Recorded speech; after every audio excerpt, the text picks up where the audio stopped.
தீபாவளினா பளிச்சுன்னு ஞாபகத்துக்கு வர்றது பட்டு, பட்டாசு, பலகாரம். பலகாரம் நான் ஞாபகத்துக்கு வர்றது மந்த்ரா கடலை எண்ணெய். அபார ருசி, ஆரோக்கியமான உடல் நலம். தீபாவளி அன்னைக்கு மட்டும் இல்ல, என்னைக்குமே கிச்சன்ல இருக்க வேண்டியது மந்த்ரா கடலை எண்ணெய் தான்.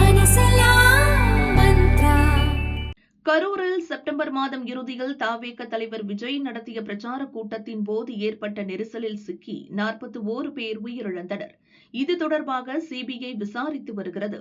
கரூரில் முகாமிட்டு தவேக நிர்வாகிகள், சம்பவத்தை நேரில் பார்த்தவர்கள், போலீசார், அரசு ஊழியர்கள் உட்பட 100க்கும் மேற்பட்டவர்களிடம் சிபிஐ அதிகாரிகள் தீவிரமாக விசாரித்தனர்.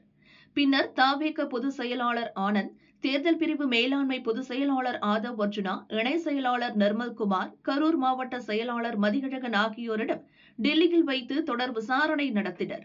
கரூர் கலெக்டர் தங்கவேல், எஸ்பி ஜோஷ் தங்கையா, கூடுதல் எஸ்பி பிரேமானந்த், டிஎஸ்பி செல்வராஜ், கரூர் நகர இன்ஸ்பெக்டர் மணிவண்ணன் ஆகியோரிடமும் விசாரணை நடந்தது. இந்த பரபரப்பான சூழலில் தவேக தலைவர் விஜய்க்கும் டெல்லியிலிருந்து சிபிஐ சம்மன் அனுப்பியுள்ளது.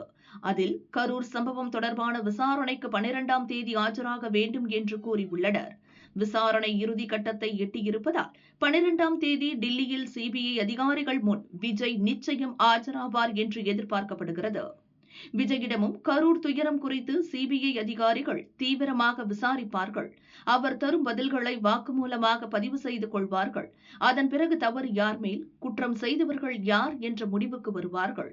மேலும் விசாரிக்க வேண்டி இருந்தால் அடுத்த கட்டமாக சம்மன் அனுப்புவார்கள் என்று சிபிஐ வட்டாரம் கூறுகிறது. ஏற்கனவே தவேக மூத்த நிர்வாகிகள், அரசு தரப்பினர் சிபிஐ முன் ஆஜரான போது 41 பேர் மரணத்திற்கான காரணம் குறித்து 2 தரப்பினரும் மாறி மாறி குற்றம் சுமத்தினர்.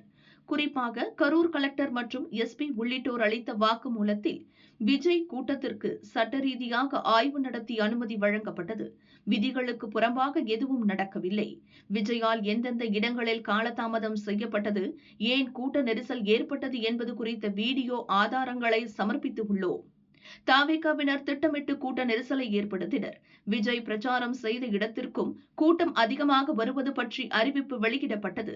தவேக நிர்வாகிகளுக்கும் எச்சரிக்கை விடப்பட்டது. ஆனால் அவர்கள் அதை கண்டுகொள்ளவே இல்லை என்று கூறினர். அதே நேரம் மக்கள் கூட்டம் அதிகமாக இருந்த போதிலும் போலீசாரின் சந்தேகத்திற்குரிய நடவடிக்கைகளே 41 பேரின் உயிரிழப்பிற்கு காரணம் என்று தவேக நிர்வாகிகள் வாக்குமூலம் அளித்தனர்.